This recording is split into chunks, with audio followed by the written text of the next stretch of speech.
Sleep is a wonderful thing, but why is it such a necessity for us to sleep to be able to function properly?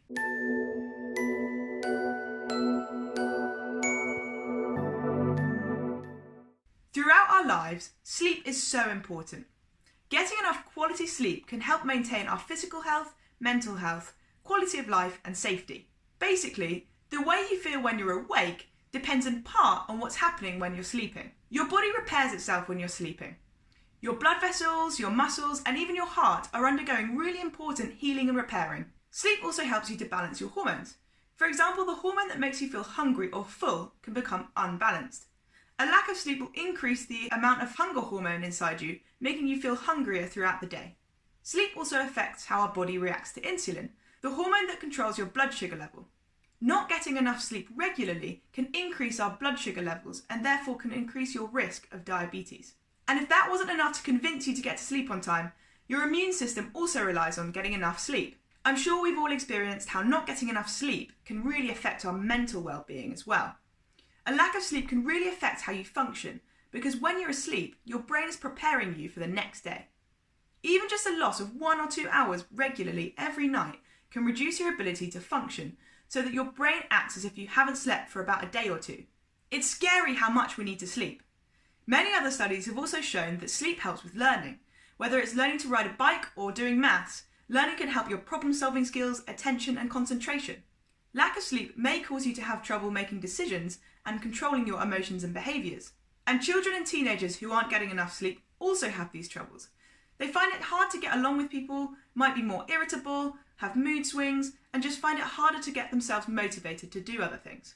During adolescence, sleep becomes vital because of the amount of growth and development that's still going on. But what also changes during adolescence is your biological clock. A biological clock is a mechanism that is present in all living things that controls when various functions such as sleep cycles should occur. Our biological clock is controlled by hormones. During adolescence, our sleep hormone, known as melatonin, is released later in the evenings, around 11 p.m.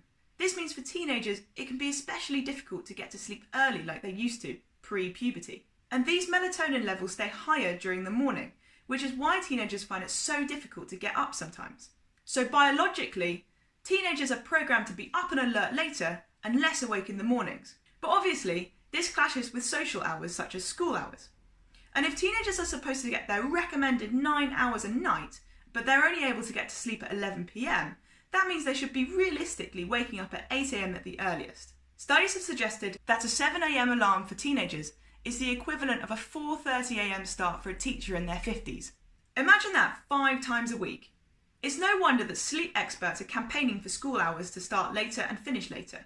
If our teenagers went to school at 10 a.m. and finished at 6 p.m, they might be much better off attention-wise, grade-wise, and just be generally less stressed out.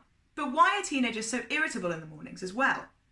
This might be due to the fact that our wake up and tackle life's challenges hormone is cortisol, also known as our stress hormone. It's the hormone that's released when we're stressed, but it's also released to help us wake up in the mornings.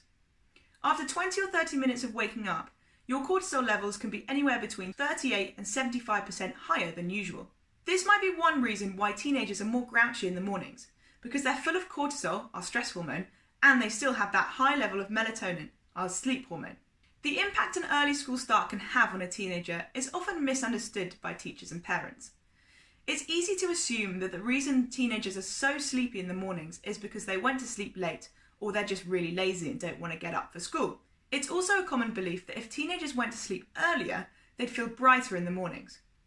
Realistically, this isn't really going to happen. Because their melatonin levels are so high, it's really difficult to get to sleep earlier. However, there might be another reason why sleep deprivation is increasing in our teenagers today. A study done in the US found that the amount of sleep teenagers were getting has reduced over 20 years, and only around 50% of teenagers were getting more than 7 hours of sleep a night.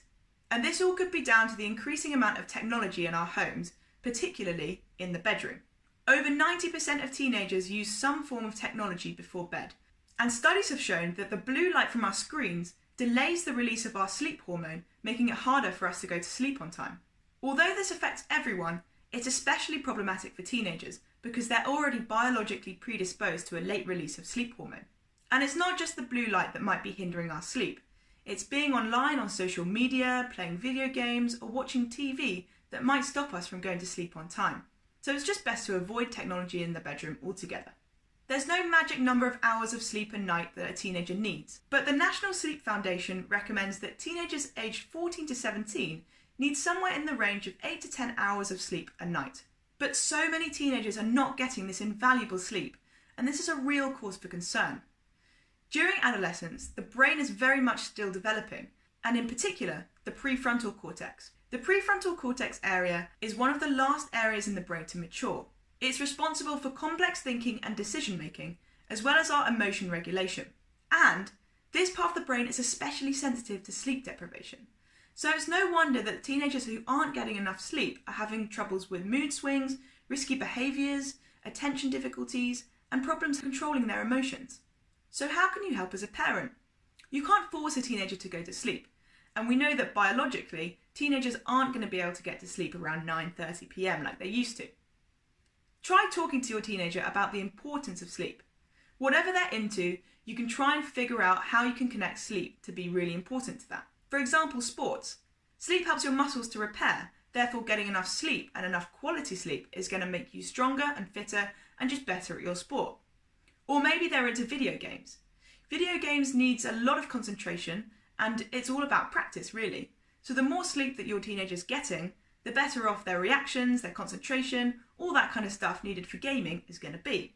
Another thing that will really help is tech-free bedrooms. Although this can be difficult, it's really important.